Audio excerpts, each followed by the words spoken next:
On March 14th, 1989, Roger Halverson stood in the parts department of Midwest Implement in Wilmar, Minnesota, holding a coffee cup he hadn't touched in 20 minutes. He was 41 years old.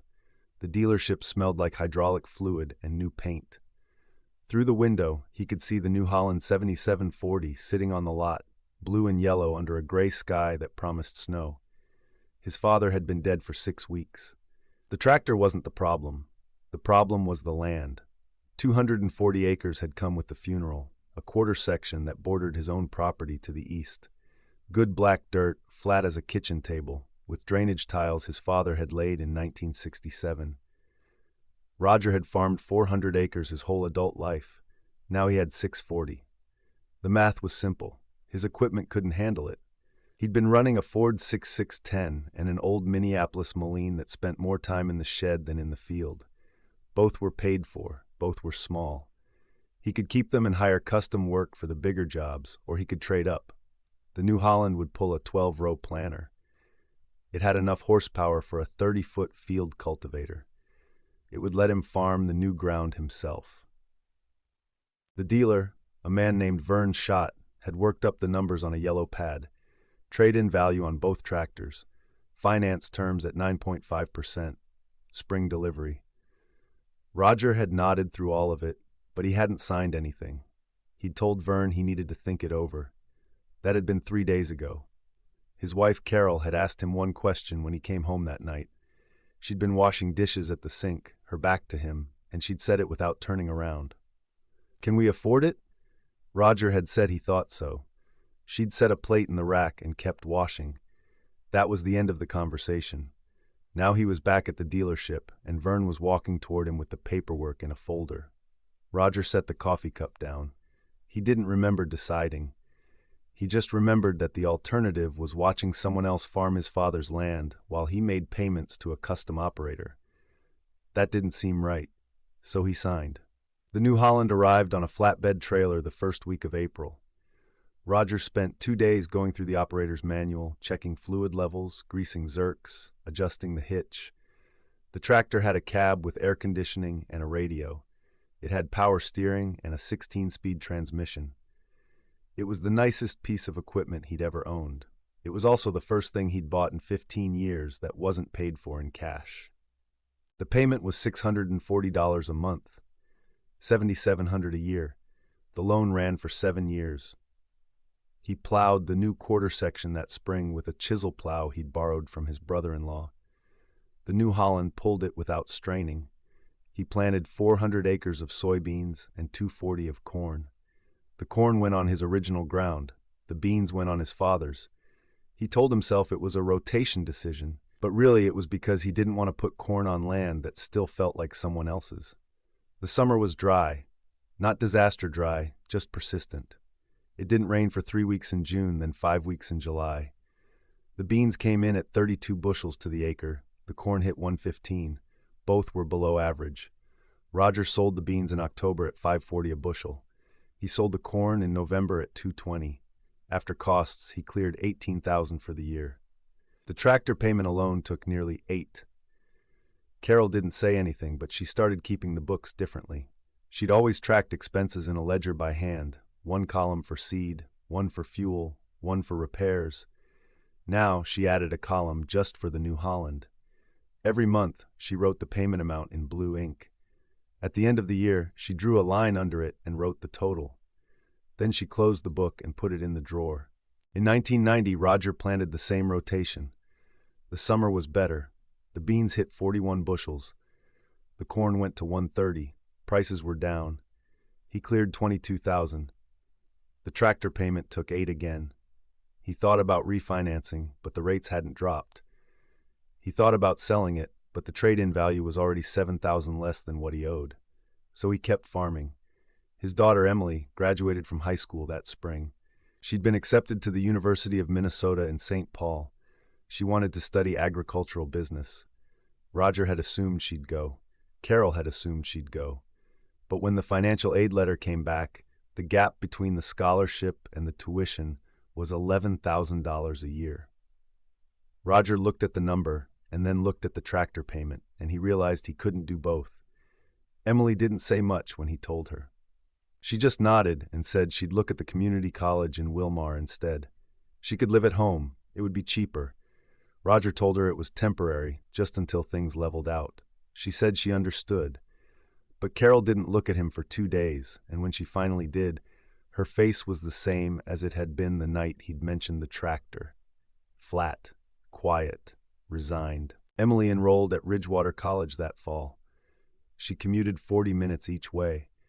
She studied at the kitchen table after dinner while Roger sat in the living room with the farm reports on low volume. He didn't watch them. He just needed the noise. The tractor kept working. That was something. It didn't break down. It didn't blow a head gasket or snap a driveline. It started every morning and ran clean all day. Roger changed the oil every 100 hours like the manual said. He greased it after every use. He washed it at the end of every season and parked it in the shed with the battery on a tender. The New Holland didn't owe him anything. It did exactly what it was supposed to do. But the payment never changed. $640 every month, $7,700 a year. It came out of the operating account on the 15th, and every month Roger made sure the money was there. Some months that meant selling corn he'd planned to hold. Some months it meant Carol picking up shifts at the grocery store in town. But the payment cleared. It always cleared. In 1992, the rain came back. It came back hard. It rained in April and didn't stop until June. Roger got the beans in late, and half the field stood in water for a week. The corn went in on time, but the ground was heavy, and the seedlings came up uneven. By July, he knew it was going to be a short year. The beans yielded 28 bushels. The corn hit 90. He lost money for the first time since he'd bought the tractor. Carol sat at the kitchen table with the ledger open, staring at the numbers.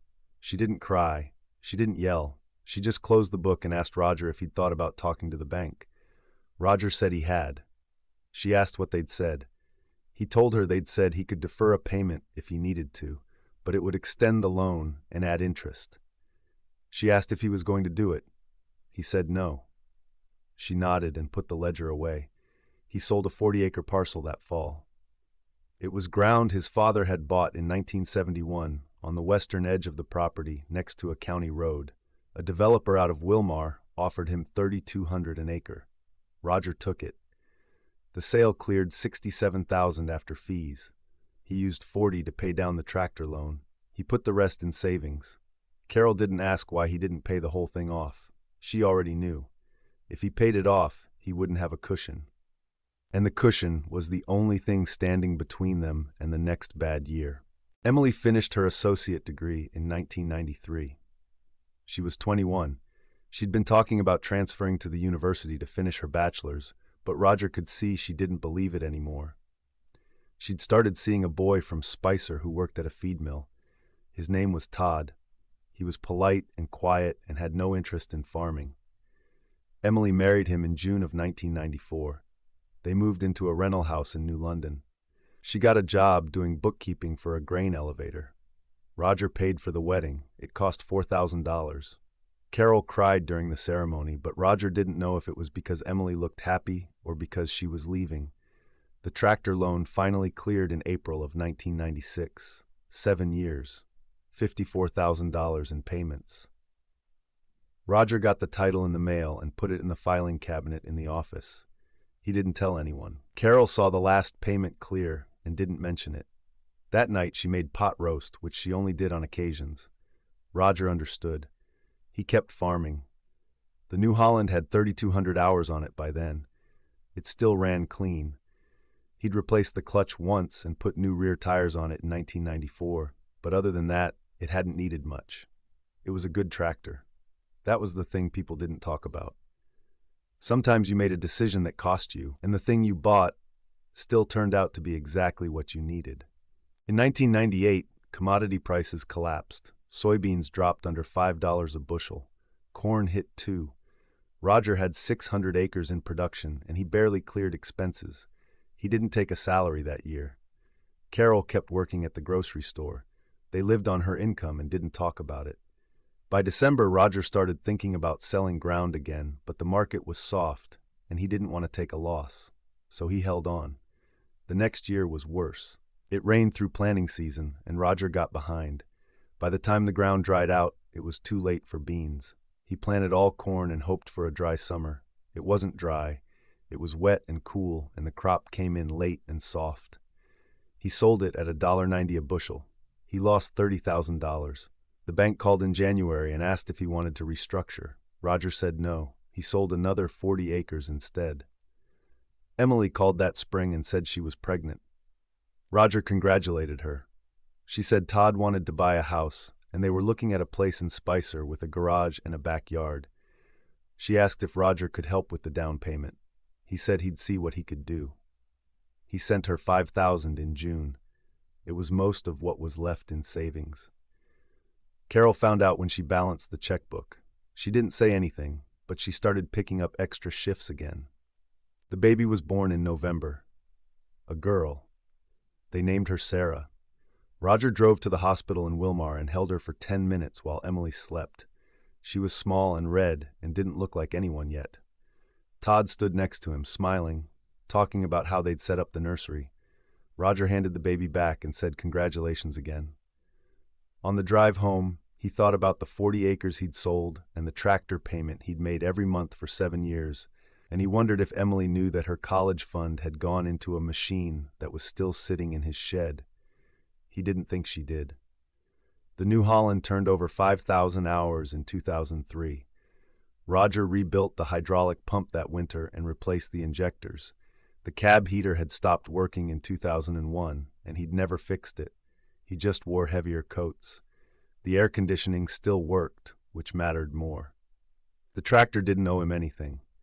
It had pulled every implement he'd ever hitched to it. It had worked ground in wet years and dry years. It had never left him sitting in a field. That counted for something. But the debt it had carried was gone, and what replaced it wasn't relief. It was just the absence of pressure. Roger kept farming the same 600 acres. He rotated corn and beans. He kept his costs low. He didn't buy new equipment. The Minneapolis Moline he'd traded in 1989 wouldn't have made it this long, but he still thought about it sometimes. It had been paid for. In 2007, commodity prices spiked. Corn hit $4 a bushel, then $5. Ethanol plants were going up across the Midwest, and everyone was talking about demand. Roger had his best year in 2 decades. He cleared $60,000 after expenses. He paid off a land loan he'd been carrying since 1999. He bought Carol a new refrigerator. She cried when it was delivered, and he realized it was the first new appliance they'd bought in 15 years. Emily called that fall and said Todd had been laid off from the feed mill. They were behind on the mortgage. She didn't ask for money, but Roger could hear it in her voice. He sent $3,000. Todd found work again 2 months later, but Roger never got the money back. He didn't expect to. The markets crashed in 2008. Corn dropped back under $4. Beans fell to $9. Credit tightened. Roger had always paid cash for seed and chemicals, so the credit didn't affect him directly, but he watched neighbors who'd expanded on borrowed money start to fold. Equipment auctions picked up. By 2010, 2 farms within 5 miles of Roger's place had sold out entirely. The land went to investors. The equipment went to dealers. Roger went to one of the auctions and watched a New Holland T7040 sell for 30 cents on the dollar. It was newer and bigger than his 7740, and it went for less than he'd paid in 1989. He didn't bid, he just watched. That night, Carol asked him if he ever regretted it. The tractor, the payments, the years. Roger thought about it. He said no. She asked why.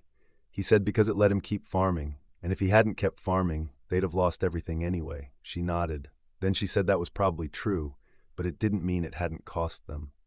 Roger didn't argue. Emily's daughter Sarah started asking about the farm when she was 8. She wanted to know what Roger grew and how the equipment worked. Emily brought her out on weekends, and Roger let her sit in the New Holland while it was parked. She'd turn the wheel and push the pedals and pretend to drive. Roger showed her how to check the oil and where the grease zerks were. She paid attention in a way Emily never had. Carol noticed. She said maybe Sarah would be the one. Roger didn't let himself think about it. By 2015, Roger was 67. His knees were bad and his back hurt most mornings. He'd started talking about slowing down, maybe renting out some ground.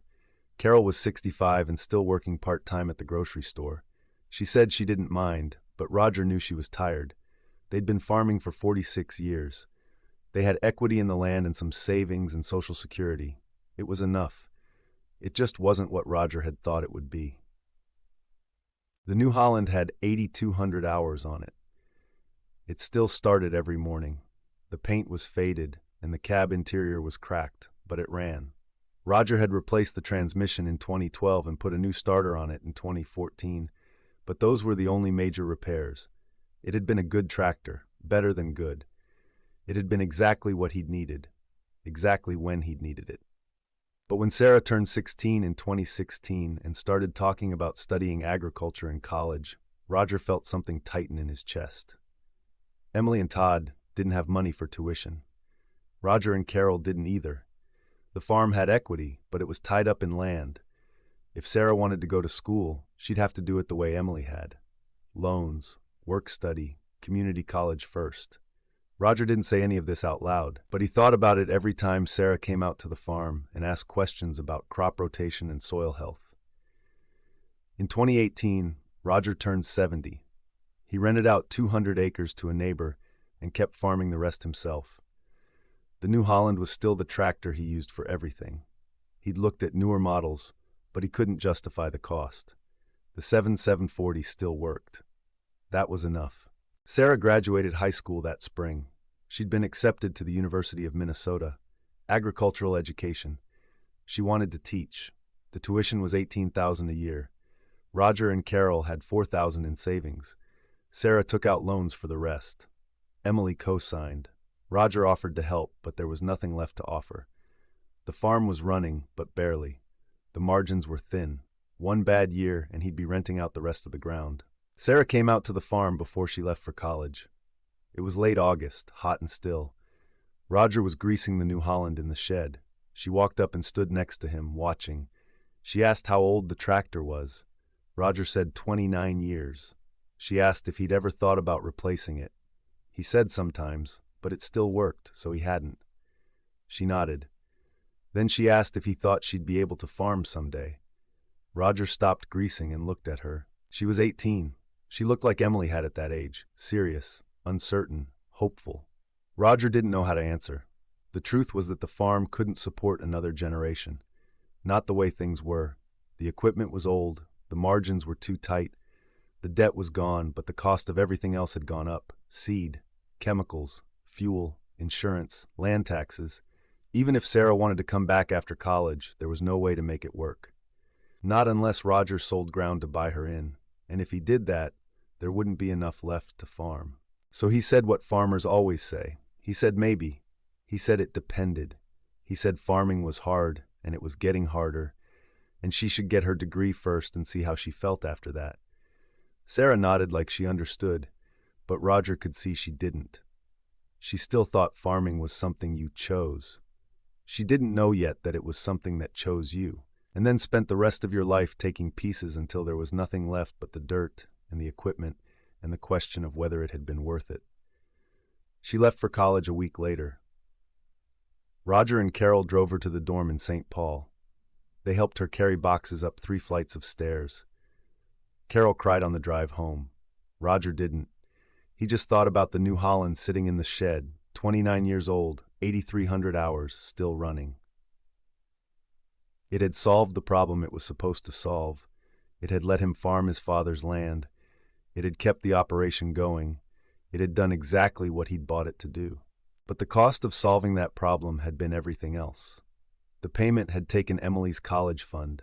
It had taken the cushion that might have let them expand or save or help the next generation start. It had taken 7 years of breathing room and replaced it with a fixed expense that dictated every other decision Roger made. And even after the loan was paid off, the tractor kept dictating those decisions, because it was the only tractor he had, and replacing it would mean starting the whole process over again. Roger was 72 now. Sarah was in her 2nd year of college. Emily was 47 and still doing bookkeeping in New London. Carol was 70 and still working part-time, not because she wanted to, but because they needed the income. The farm had 600 acres and one tractor that was 3 decades old. Roger had equity in the land, but no liquidity. He had a machine that worked, but no way to replace it. He had a granddaughter who wanted to farm, but no farm to give her. In March of 2021, Roger was moving equipment out of the shed to make room for a planter repair, and the New Holland wouldn't start. The battery was fine. The starter clicked but didn't turn over. He spent 2 hours tracing the problem and finally found it in the solenoid. It was a $15 part. He drove to Midwest Implement in Wilmar to pick one up. The dealership had moved locations since 1989. It was bigger now, with a glass showroom and a paved lot. Vern Schott had retired in 2003. The parts guy was someone Roger didn't know. A younger man, maybe 40, with a name tag that said Derek. Roger told him what he needed. Derek looked it up on the computer and said they'd have to order it. It would be in by Friday. Roger said that was fine. Then he asked, just out of curiosity, what a new tractor would cost, comparable to a 7740. Derek pulled up a spec sheet for a New Holland T6 180. 180 horsepower, cab, air, power shift transmission. He said it would run about $130,000. Roger nodded. He thanked Derek and left. On the drive home, he did the math. $130,000 at current rates would be around $1,600 a month, $9,600 a year. For 7 years, that was $67,000 in payments. He was 72 years old. In 7 years, he'd be 79. If he even made it that long, he'd spend the last years of his life making payments on a tractor he'd barely use. He picked up the solenoid on Friday and installed it Saturday morning. The New Holland started on the first turn. Roger let it idle for a minute, listening to the engine. It sounded the same as it had in 1989. Steady, reliable, unforgiving. That summer, Sarah called and said she'd been offered an internship with the Minnesota Department of Agriculture. It was in St. Paul, and it paid. She was excited. Roger told her that was great. She said she'd been thinking about what he'd said, about farming being hard, and she thought maybe she'd focus on policy instead, education and policy. She could still help farmers, just in a different way. Roger said that sounded smart. After he hung up, he sat in the kitchen for a long time, not thinking about anything in particular. In October of 2022, Carol had a stroke. It was mild, but it left her right side weak. She couldn't work anymore. She came home from the hospital with a walker and a list of medications. Roger hired a home health aide to come 3 times a week. The cost was $800 a month. Insurance covered some of it.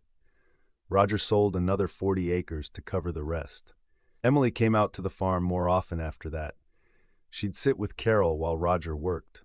One afternoon, she asked him what he was going to do with the place. Roger said he didn't know. She said Todd's brother was looking for ground to rent. Good tenant.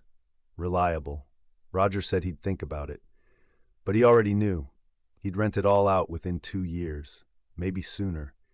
The New Holland would go to auction or sit in the shed until someone bought the property and hauled it away. Either way, it would outlast him. Sarah graduated from college in May of 2023. She got a job with the Extension Service in Hutchinson. She moved into an apartment and started working with small farmers on soil health programs. She loved it. She called Roger every few weeks to tell him about the projects she was running. He listened and said he was proud of her. He was. But he also knew she'd never farm. Not his ground, not anyone's. The cost was too high, and the return was too uncertain, and she was smart enough to see that. On November 8th, 2024, Roger turned 76. Carol made him a cake, though her hands shook when she frosted it.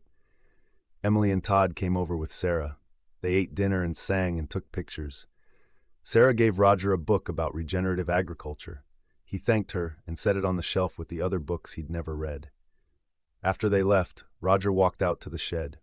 It was cold, and the wind was blowing out of the north. He turned on the work light and stood in front of the New Holland. 35 years old, 9,100 hours. The paint was almost gone in places. The tires were worn smooth. The cab glass was cracked on the passenger side. But it still started. It still ran. It still did the work. Roger thought about the day he'd signed the papers at Midwest Implement. March 14th, 1989. 41 years old. His father 6 weeks dead, 240 acres that needed farming, a decision that seemed obvious at the time. The tractor had solved the problem. It had let him farm the ground. It had kept the operation going. It had worked for 35 years without failing. But the cost of that solution had been everything else. The cost had been Emily's education. The cost had been the cushion that might have let Sarah start. The cost had been Carol's health and Roger's time, and the slow accumulation of years spent making payments and putting off decisions and telling himself it would all balance out eventually. It hadn't balanced out. It had just continued. Roger turned off the work light and walked back to the house. Carol was asleep in the chair by the television. He covered her with a blanket and sat down across from her. Outside, the wind kept blowing. Inside, the house was warm and quiet. The new Holland was still in the shed, waiting for spring. It would start when he needed it. It always did. That was the problem and the solution, and the 35 years in between.